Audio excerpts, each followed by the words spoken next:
Quais são os seus pensamentos sobre secessão e municipalismo? Secessão do... Separação do... Dos estados, cada estado do seu país. Eu acho que se o Brasil se dividir, a nossa situação... Puxa um pouquinho o microfone. Ah, perdão.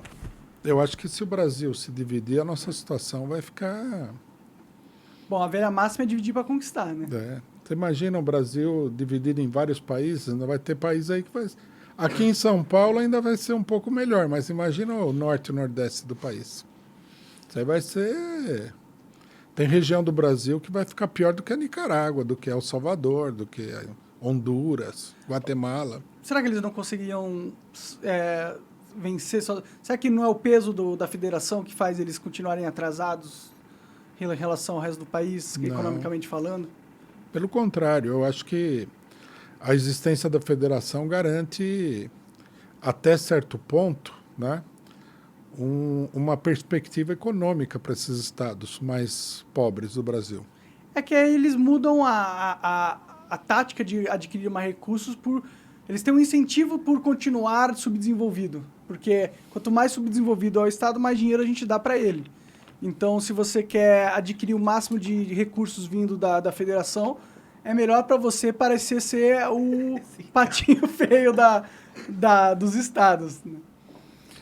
Mas eu acho que vários estados nacionais, eles são meio inviáveis economicamente, sozinhos. Por que seriam inviáveis, assim? Será que o Nordeste não poderia se desenvolver produtividade ao ponto de ser independente? Eu acho que poderia, ou o Nordeste, ou o Norte, ou o Centro-Oeste. O problema é o seguinte, de onde viria o capital, né? Porque o desenvolvimento capitalista depende de capital. É o grande problema. São Paulo e o sudeste do país é mais desenvolvido porque aqui houve uma grande concentração de capital.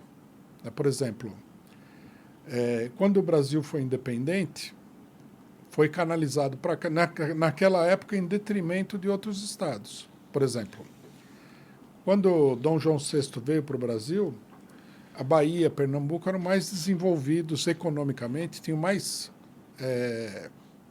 produziam mais riqueza do que os estados do Sudeste.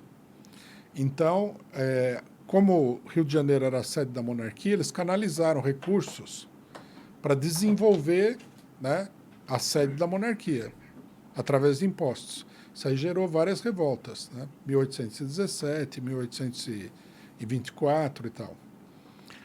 Mas aí a situação foi se invertendo. Num dado momento, você tem aqui a questão do café, que era como quase tirar ouro das árvores. Era uma coisa...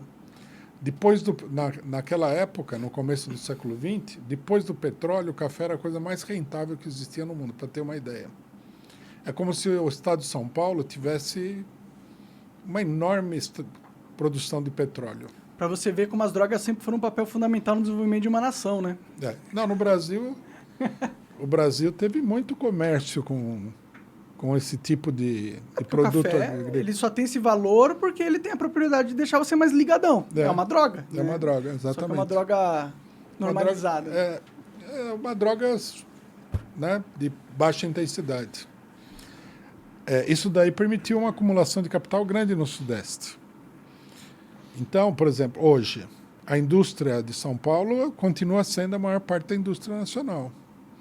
Se você tomar São Paulo, Rio de Janeiro, Minas Gerais, Mas, por exemplo, o Nordeste podia ser um polo de desenvolvimento de energia limpa. Lá tem muito sol, muito vento, muita praia. Mas isso daí tem vários portos isso lá. Não permite, né? Então, quem não permite, né? Não é a própria federação que não permite, não é o próprio do jeito que as coisas são construídas. Porque se a gente tem mandado mais dinheiro para os estados do Norte e Nordeste do que para o Sul, em termos do que é arrecadado em cada estado, na esperança de que, eventualmente, os estados do Norte e do Nordeste possam desenvolver ao ponto de serem competitivos com os estados do Sul. Só que, por mais que a gente tenha implementado isso, o resultado não tem sido esse. Muito pelo contrário. Os estados do Sul continuam se desenvolvendo a passos mais largos e o Nordeste continua ficando para trás, né? Precisaria ter uma indústria, né? E você teria que ter uma inversão de capital. Ou é o capital estrangeiro, que não está investindo na produção de indústria no Brasil, quase. Nem a China? Nem mesmo a China está investindo desse porte aí. Ou o Estado ou os particulares. Os particulares não investem. Não quase. acreditam, né?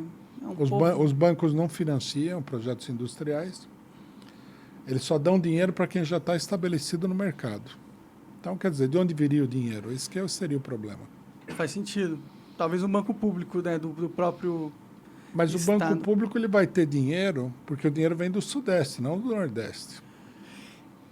O Nordeste, para a gente ter uma noção, é que, como o pessoal fala muita coisa estranha aí, né? A gente perde a noção das coisas, mas o Nordeste concentra 53% de todos os miseráveis do Brasil. O Nordeste é menos de 1/4 da população nacional. E 53% de todo o pessoal miserável que está no país, metade está lá. É um problema grave, né, de desenvolvimento econômico, assim. E a situação não tem sido favorável a eles nesse sentido. Não tem sido. Por isso que eu às vezes sinto que era melhor eles só se falassem, deixa que a gente cuida de nós mesmos. Obrigado pela ajuda aí. Mas não está ajudando muito, tá ligado?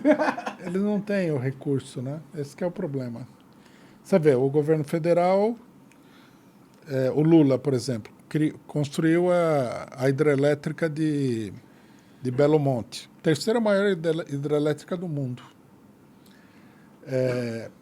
Aí o pessoal não queria que ele construísse, mas é um fator fundamental de desenvolvimento. Energia sustentável, barata. Mas quem que vai investir? Porque isso aí é muito dinheiro. Sim. Tem que ser o Estado Nacional. O Estado tem dinheiro. O Nordeste não teria dinheiro para fazer isso aí. Pode crer. Mas não tem justamente porque toda a grana é jogada para Brasília para eles distribuírem da forma mais... Não é assim, não. Quem paga mais impostos são os estados mais industrializados, mais desenvolvidos. Mas todos os impostos pagos pelos estados ocorre uma centralização desses recursos na mão de Brasília, né? Tudo bem, mas o investimento federal ele é muito maior fora do Sudeste, principalmente fora de São Paulo, do que em São Paulo. A gente pode ver isso no seguinte. Se você vai... Aqui em São Paulo, por exemplo, as estradas estaduais elas são melhores do que as federais.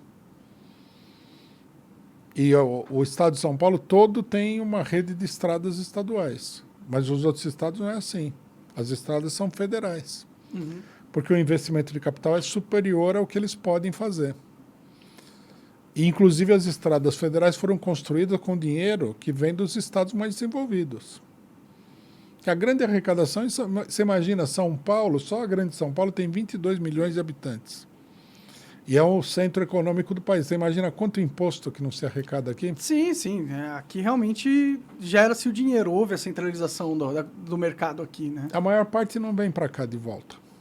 Pois é. E o fato dos estados terem essa vantagem, ou seja, dinheiro que eles não produzem indo para eles, deveria retornar, logicamente, em um desenvolvimento mais rápido deles do que dos outros estados. O fato disso não acontecer é uma evidência de que no caminho do dinheiro há uma pedra, né? Há uma pedra no caminho do dinheiro. Com certeza. Então... A pedra são os bancos, porque no ano passado, 54% do orçamento federal foi parar nos bancos. Com pagamento de dívida.